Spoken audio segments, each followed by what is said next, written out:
Jean Sobayo et la déesse, chaîne d'information juridique et économique de notre communauté, propose des débats sur des sujets variés, actualité, droit, finance, économie et société. Jean Sobayo et la déesse, les défenseurs de vos droits, tous les samedis en direct live sur YouTube à 20h45. Les amis, bienvenue sur votre chaîne Jean Sobayo et la déesse. Chers auditeurs, chers publics, merci à vous d'être de plus en plus nombreux tous les samedis lors de nos émissions en direct live sur YouTube à partir de 20h45 jusqu'à 23h45. Aujourd'hui, nous allons aborder un thème grave, un thème sérieux. Un thème très très sérieux, puisqu'il s'agit d'une agression violente qu'a subi un membre de notre communauté. A tout de suite.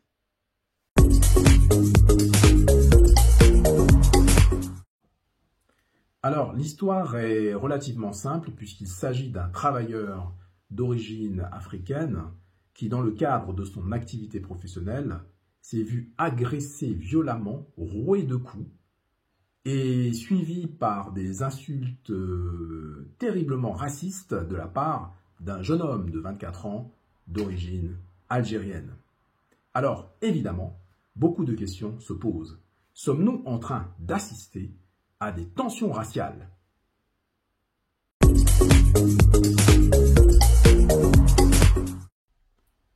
Des tensions raciales d'un genre nouveau. Pourquoi ces tensions raciales d'un genre nouveau? Il y a plusieurs choses qui nous frappent dans cette affaire. La première chose qui est vraiment frappante, c'est qu'il y a comme une absence de motivation. Si encore fallait-il une motivation pour commettre des actes pareils, mais là, il y a vraiment absence de motivation. On ne voit pas comment ce drame a pu se dérouler. Il n'y a pas eu de provocation, en tout cas de la part de cet homme, ce travailleur d'origine africaine, qui ne faisait que son travail. Alors, que s'est-il passé dans la tête de ce jeune homme de 24 ans d'origine algérienne? Que s'est-il passé pour qu'il tabasse ce peut-être père de famille à ce point jusqu'à ce qu'il y ait effusion de sang et qu'ensuite il y ait une pluie d'insultes racistes, des insultes racistes d'une rare violence qui se sont enchaînées. Alors heureusement, il y a eu un témoin de cette affaire. Il y a eu plusieurs témoins, mais le témoin principal qui a eu le courage de sortir sa caméra et de filmer toute la scène est une dame d'origine africaine qui, à son tour, a essuyé de la même manière une pluie d'insultes racistes. Donc il y a eu plusieurs insultes racistes sur des personnes différentes. C'est grave. La deuxième chose qui est vraiment très très choquante, c'est l'âge de ce jeune homme, de cet agresseur de 24 ans, qui a proféré des insultes racistes d'une rare violence. C'est tellement violent que je pense que ça a surpris tous les Noirs de France, à mon avis. Et pas que les Noirs, je pense que ça a surpris tous les citoyens français. Parce que vraiment, c'était terrible. C'était vraiment terrible. Donc, on se pose la question, comment un jeune homme, donc de la nouvelle génération, a pu être aussi raciste? Comment se fait-il que des jeunes de cette génération-là soient encore plus racistes que les générations précédentes? Parce qu'on le sait, les amis, on va jouer franc jeu. On ne va pas se voiler la face. Des racistes, il y en a partout. Il y en a partout. Assistons-nous en ce moment à une espèce d'émergence des tensions raciales entre les minorités, puisque d'ordinaire, on a toujours une majorité qui va être qualifiée de raciste vis-à-vis d'une minorité. La peau noire, on le sait les amis, on sait que c'est une peau qui suscite beaucoup de choses comme ça, qui déclenche chez beaucoup de peuples, a priori, beaucoup de peuples qui sont non noirs, comme on dit, qui suscite beaucoup de réactions de la sorte. Alors donc on s'interroge. Aujourd'hui, il ne s'agit pas de se positionner en victime, ce n'est pas le propos. Aujourd'hui, il s'agit de bien réfléchir sur cette question-là et d'essayer de comprendre ce qui amène des individus à se comporter de la sorte. C'est-à-dire qu'on sent vraiment qu'il y a une violence au-delà même de la violence, en fait. Il y a une surenchère de la violence qu'il faut analyser parce que ce n'est pas parce que c'est un acte qui peut sembler isolé que ce n'est pas l'arbre qui cache la forêt. Donc c'est la question qu'on va se poser notamment lors du débat samedi, les amis. C'est-à-dire, est-ce que cet acte est un acte isolé ou est-ce qu'il s'agit d'un arbre qui cache la forêt? Parce qu'on entend ci et là des bruits de couloir. Il y a beaucoup de personnes qui disent très clairement que les relations entre les subsahariens et les nord-africains et les maghrébins sont des relations, on va dire, assez factices. C'est-à-dire que en public, tout va bien, mais quand on creuse un petit peu, il y a de nombreuses tensions qui apparaissent et vraiment énormément de racisme. Alors les uns vont dire évidemment que le racisme vient d'un côté et les autres diront que ça vient de l'autre. Mais enfin, les amis, évidemment, on va dire que je suis jugé parti. Mais sincèrement, les amis, est-ce que vous avez déjà entendu une histoire comme ça où un noir va dire des choses pareilles ou commettre une violence pareille assortie d'insultes aussi racistes? J'en ai jamais vu. Jamais. Il faut se poser des bonnes questions dans ce cas.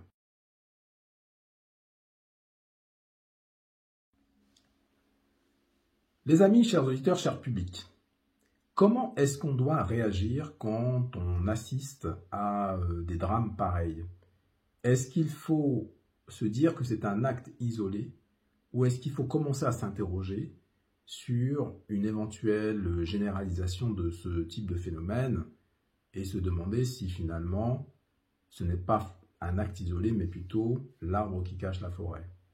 Il y a plusieurs hypothèses. La première hypothèse, c'est que c'est un acte isolé et que c'est juste un individu qui se déchaîne, qui lui, même à 24 ans, est foncièrement raciste et que ça n'a rien à voir avec les autres. Et qu'en réalité, il faut faire attention de ne pas trop stigmatiser. Ça, c'est la première hypothèse. La deuxième hypothèse, c'est que c'est l'arbre qui cache la forêt et qu'il y en a beaucoup comme ça, comme ce jeune homme de 24 ans, qui, au fond, cet agresseur, dit tout haut ce que beaucoup pensent. C'est compliqué. C'est compliqué. On essaiera d'avancer dans le débat samedi, d'en savoir un peu plus. Et nous serons très heureux de vous accueillir et d'écouter tous vos points de vue. Et ensemble, d'essayer de comprendre exactement ce qui se passe concernant la peau noire. Est-ce qu'il y a un phénomène mondial? Est-ce qu'il y a un problème avec la peau noire? Où est-ce qu'on veut nous amener? Est-ce que ce sont des provocations, ce qu'on appelle des provocations volontaires, pour nous faire réagir et déclencher une espèce de guérilla urbaine, raciale en fait. Donc tout ça, ce sont des réflexions qu'il faut mener et comprendre ce qui se passe, comprendre ces phénomènes sociétaux et bien sûr trouver des solutions. Alors vous voyez les amis, lorsque tous les samedis on vous dit qu'il faut absolument se fédérer autour de vraies choses, autour de structures, notamment associatives, d'organisations qui luttent pour vous défendre dans ce cas de figure. Et à cet égard, il faut quand même saluer toutes les organisations qui se sont mobilisées sur le terrain. Franchement, c'est quoi qu'on en pense, je veux dire, on peut les aimer, on peut ne pas les aimer, etc. Mais enfin, il y a des gens qui ont réagi, qui sont allés sur le terrain pour mettre la pression qu'il faut pour que le nécessaire soit fait. Et rien que pour ça, sans rentrer dans des polémiques incessantes, rien que pour des actions comme ça, il faut les applaudir. Il faut dire oui, ils ont fait quelque chose, ils étaient sur le terrain, ils ont mis la pression pour que le trouble cesse. En tout cas, pour qu'on arrête l'agresseur.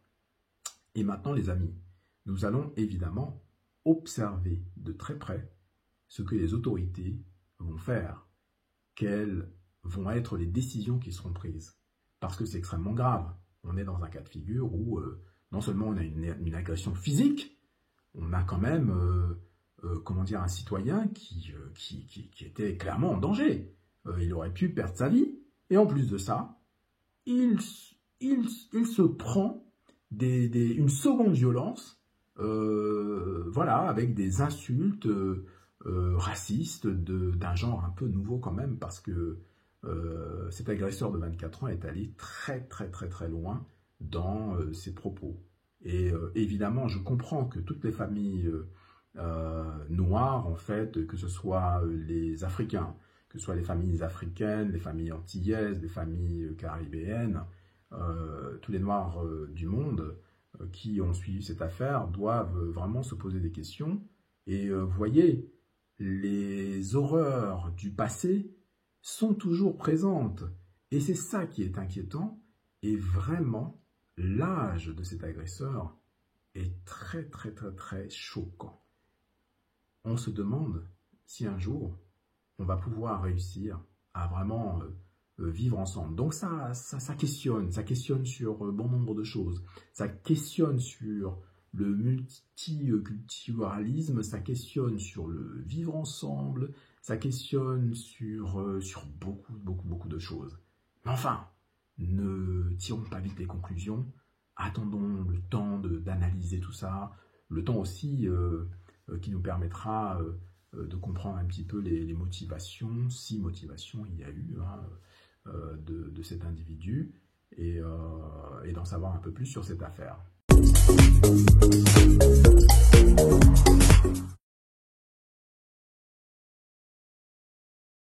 Alors, souvent, on nous pose des questions très simples, c'est-à-dire, est-ce que c'est grave l'injure raciste, en fait? Est-ce que c'est grave de proférer des injures racistes?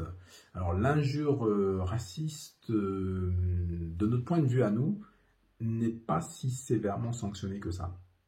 C'est-à-dire que lorsqu'on est dans le cadre d'une injure raciste, donc une injure publique, parce que l'injure privée, c'est autre chose. C'est une amende de 730 €.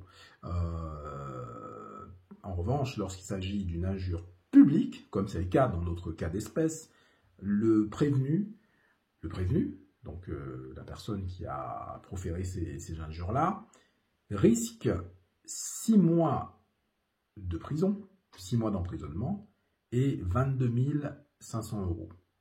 Bon, c'est du pénal, mais enfin, on considère que dans notre cas d'espèce, en tout cas, 6 mois de prison, 22 500 € d'amende, si ces peines-là sont prononcées, hein, c'est pas garanti. Nous trouvons que c'est vraiment très très faible. C'est faible parce que vous imaginez déjà derrière toutes les conséquences catastrophiques. Il y a des préjudices énormes pour les victimes. Alors dans notre cas d'espèce, ces facteurs sont aggravants parce que le racisme est un facteur aggravant dans le sens qu'il a déjà commis une agression au préalable. Donc c'est une agression plus l'injure raciale, l'injure raciste. Donc on attend de voir ce que le procureur de la République va décider. Voilà, il va être poursuivi, mais on attend de voir quelles sont les peines encourues, les peines qui vont être prononcées. On attend le jugement avec beaucoup d'impatience parce que c'est à ce moment-là qu'on saura si vraiment l'appareil répressif joue son rôle de gardien de la liberté, de gardien de la sécurité de tous. Oui, on se pose aussi la question sur le plan juridique de la façon dont les choses vont être traitées. En effet, il y a déjà un certain nombre de dispositifs juridiques qui existent pour ce cas de figure. Hein. Le racisme, on le rappelle, hein, c'est pas une opinion, c'est un délit. Hein. Il y a le délit de racisme, hein, donc attention. Ça, c'est très clair, il y a un certain nombre de dispositifs. Maintenant, nous pensons que les mesures ne sont pas suffisantes pour garantir justement les personnes qui pourraient être victimes de racisme, de ce type de racisme qui vise clairement un peuple, une couleur de peau. Les dispositifs en France ne sont pas suffisants. Donc nous pensons que justement, comme nous sommes dans l'action, il faudrait qu'on ait les moyens de mettre la pression sur les autorités publiques, sur le législateur, pour qu'il puisse améliorer le dispositif qui existe déjà. Parce qu'il est évident, on a parlé dans nos émissions du privilège blanc, de la discrimination que subissent justement les Noirs dans ce pays. C'est une discrimination qui est vraiment exponentielle. C'est une discrimination qui est terrible. Alors, les autres qui ne sont pas noirs ont beaucoup de mal à comprendre quand on leur dit ça, mais c'est normal, ils n'ont pas notre couleur de peau, donc c'est un peu difficile pour eux puisqu'ils ne subissent pas ça au quotidien. Alors quand on leur dit ça, ils ont l'impression qu'on exagère, mais il y a eu de nombreux exemples. Ça fait déjà un certain nombre d'années qu'on observe ce phénomène, et il ne cesse pas, il s'accroît. Qu'est-ce que ça veut dire? Donc, est-ce que nous sommes des citoyens exceptionnels, si je puis dire? Est-ce que nous sommes des citoyens à part ou nous sommes des citoyens ordinaires? Donc il va falloir savoir ce qu'on veut dans ce pays. Si on veut, et on s'adresse évidemment à l'administration et aux autorités, si on veut vraiment que les choses changent, il va falloir vraiment mettre des dispositifs qui vont permettre effectivement cette égalité, qui vont rendre en tout cas l'égalité effective des citoyens entre eux, parce qu'il n'y a pas d'égalité effective. Alors il y en a plein qui vont dire oui on exagère, etc. Nous n'exagérons pas, parce que lorsque on a ce genre d'affaires, en général, lorsque la partie prenante est noire, il y a une espèce de laxisme en fait vis-à-vis de ça, ou une sorte de gêne, alors que c'est extrêmement grave. Être tabassé du fait de sa couleur de peau, c'est extrêmement grave. Vous ne pouvez pas vous imaginer la violence que c'est. Déjà d'être tabassé, et en plus de l'être pour sa couleur de peau, pour sa nature. Là, nous rentrons dans une discussion qui peut être une discussion philosophique, une discussion sur le fait social. Cette affaire nous interroge grandement parce que on est en mesure de se demander si, finalement, ces peuples-là sont faits pour vivre ensemble. Parce que, au-delà de cette affaire-là, qui est très significative, il y a déjà des tensions qui existent ci et là. On a entendu beaucoup d'affaires, des problèmes liés par exemple à des mariages interethniques. Ça pose beaucoup de problèmes, par exemple des familles issues de l'Afrique du Nord, issues du Maghreb, et les familles issues de l'Afrique subsaharienne. Parfois ça se passe très mal. Il y a eu déjà des cas de racisme, des cas de comportement raciste, de tensions dans les familles, de tensions sociales, de tensions entre les gens, d'insultes, lorsque les uns et les autres se croisent. On nous a décrit énormément de situations. Donc on est en mesure de se poser la question très simple. Est-ce que ces peuples sont faits pour vivre ensemble? Donc la question se pose de manière très légitime. On ne dit pas non, on ne dit pas oui. Il faut juste réfléchir un petit peu là-dessus. Dans une des vidéos d'ailleurs que nous avons ici sur cette chaîne, nous donnons un petit peu notre point de vue. Nous expliquons quelques aspects. On explique que effectivement les Noirs dans leur ensemble doivent faire attention à la chose culturelle. C'est-à-dire qu'à partir du moment où votre culture vous échappe, ça commence à poser un problème. Beaucoup d'entre nous ne faisons pas attention à ça. Par exemple, on laisse échapper nos prénoms d'origine pour épouser les prénoms des autres.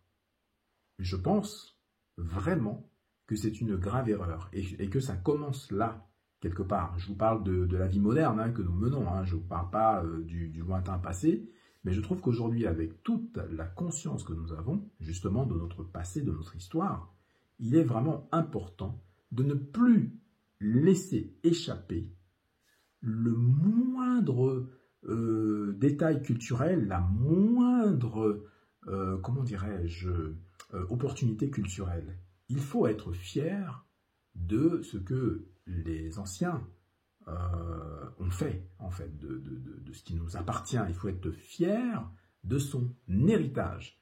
Je n'accuse personne, mais je dis simplement que nous aussi, nous avons tendance à nous laisser marcher sur la tête. On se laisse marcher sur la tête sur des choses extrêmement simples. Il faut se réapproprier sa culture. Et je pense que le socle culturel est la garantie d'une solidité d'une communauté, qu'elle soit de vue ou une communauté liée à la couleur de peau.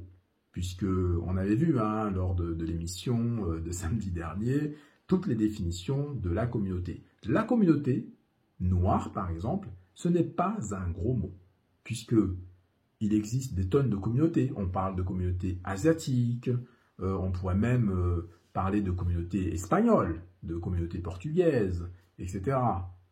Il n'y a pas de souci. Une communauté n'est pas forcément une communauté liée à la couleur de peau. Ça peut être une communauté simplement, je sais pas moi, des gens d'un certain village, d'une certaine région.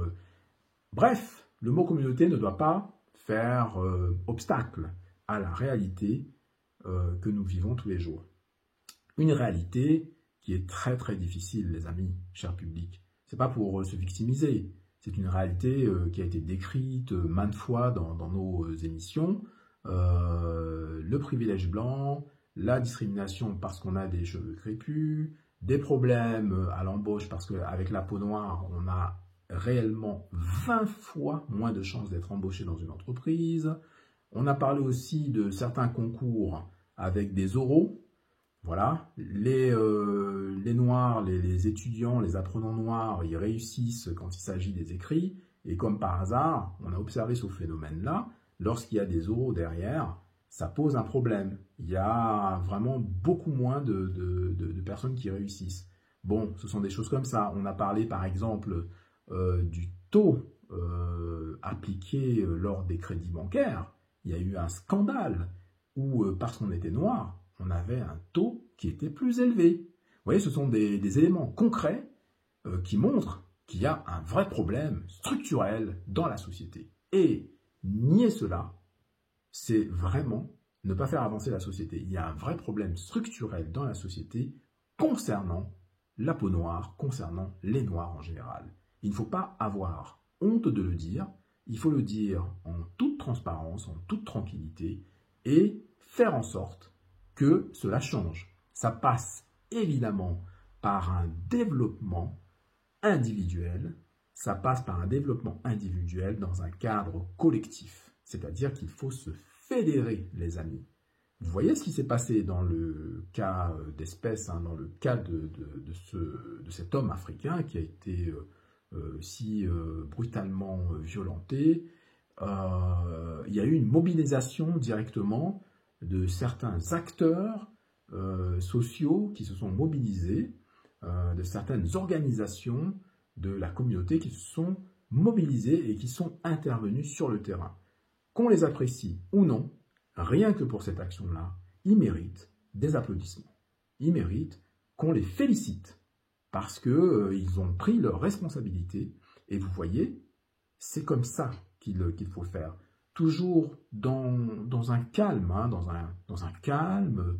Il n'y a pas eu de débordement, il n'y a pas eu de violence, et c'est très très très bien. C'est comme ça qu'il faut faire. Et puis derrière, les autres, comme nous par exemple, nous accompagnons la chose par des recherches de dispositifs que l'on propose pour que les sanctions soient sévères et que ce genre de comportement ne puisse plus jamais survenir, ne puisse plus jamais se réaliser. Les amis, cher public, chers auditeurs, par la narration, nous allons parvenir à faire changer les choses dans cette société. Mais, on vous l'a déjà dit lors de nos émissions en direct live, ça passe par un respect des codes, un respect des règles républicaines, un respect des règles sans faille. Sans cela, ça ne sert à rien d'essayer. Et puis autre chose qui est très important, faites attention également à toutes les personnes qui vont vouloir faire de la récupération politique. La rupture des relations entre l'Afrique subsaharienne et le Maghreb. Est-ce que nous ne sommes pas en train d'assister en direct ici en France à une rupture de cette alliance ethnique entre les Noirs et les Arabes? Est-ce qu'on n'est pas en train d'assister à un effritement de la solidarité qu'on pouvait apercevoir du fait de cette qualité de minorité? Les minorités entre elles, sont-elles en train de se déchirer? Ou au contraire, est-ce que c'est épisodique? Est-ce que c'est juste un événement qui n'aura pas beaucoup de conséquences dans cette relation, dans cette alliance ethnique entre le Maghreb et l'Afrique subsaharienne? Ça, c'est une question intéressante qu'il va falloir qu'on approfondisse, les amis. Venez samedi nous dire ce que vous en pensez. Est-ce que ça va écorner les relations que vous avez avec vos amis maghrébins, ou c'est épisodique et que cette affaire n'a rien à voir avec l'ensemble du Maghreb et que c'est juste un individu qui a perdu la raison et qui est raciste parce que c'est lui qui est raciste. C'est pas forcément quelque chose de très répandu parmi la population maghrébine. Alors, toutes ces interrogations sont évidemment légitimes. Nous avons dit tout à l'heure qu'il faut quand même faire attention de ne pas stigmatiser trop facilement, mais ça, les amis, vous le savez, hein, vous êtes assez grands pour le savoir. Souvent, on est gagné par l'émotion et effectivement, ça peut conduire des fois, un certain nombre de fois en tout cas, à tout mélanger. Je pense quand même qu'il faut rester prudent et qu'il faut observer la société civile, voir un petit peu les tendances, comprendre qu'il peut y avoir des actions individuelles et que ces actions individuelles ne sont pas forcément partagées par le collectif. Je sens, les amis, que samedi, ça va être chaud. Il va y avoir de la bataille samedi entre ceux qui vont dire non, ils sont tous pareils, etc., etc. Et ceux qui vont dire mais tu rigoles, pas du tout, imagine un petit peu que ce soit l'inverse. On va dire alors que tous les noirs sont pareils. C'est compliqué, nous avons hâte d'être à samedi pour entendre vos arguments, pour entendre vos raisonnements, et puis pour débattre ensemble sur ce phénomène sociétal qu'il est important que nous appréhendions pour mieux le connaître et pour justement mieux le combattre, puisque c'est un fléau en fait. C'est pas normal ce qui se passe. On ne doit pas être tabassé du fait de sa couleur de peau, quelle que soit sa couleur de peau. On est tous d'accord, je pense, sur ce constat, sur cette assertion. Les amis, cette vidéo touche à sa fin. J'espère que je vous ai apporté quelques éclaircissements. En tout cas, l'angle qui est proposé. Samedi, on aura l'occasion de débattre évidemment beaucoup plus longuement et beaucoup plus profondément. Nous rentrerons dans quelques aspects, y compris l'aspect juridique. En effet, Que risque-t-on quand on a un comportement pareil? Est-ce qu'il s'agit de la double peine? Racisme, violence, violence aggravée. Et puis, il y a une question qu'on se pose. Est-ce qu'on n'aurait pas pu éviter cela? Est-ce que quelqu'un n'a pas pu s'opposer à temps et éviter que ce travailleur africain ne puisse être tabassé à ce point et saigner autant? C'est une question que je me pose. Bon. Merci les amis, merci cher public, merci chers auditeurs d'avoir suivi cette vidéo. Nous vous donnons rendez-vous à samedi pour un débat qui s'annonce très vif et très passionnant. En attendant, les amis, que la paix soit avec vous et à samedi.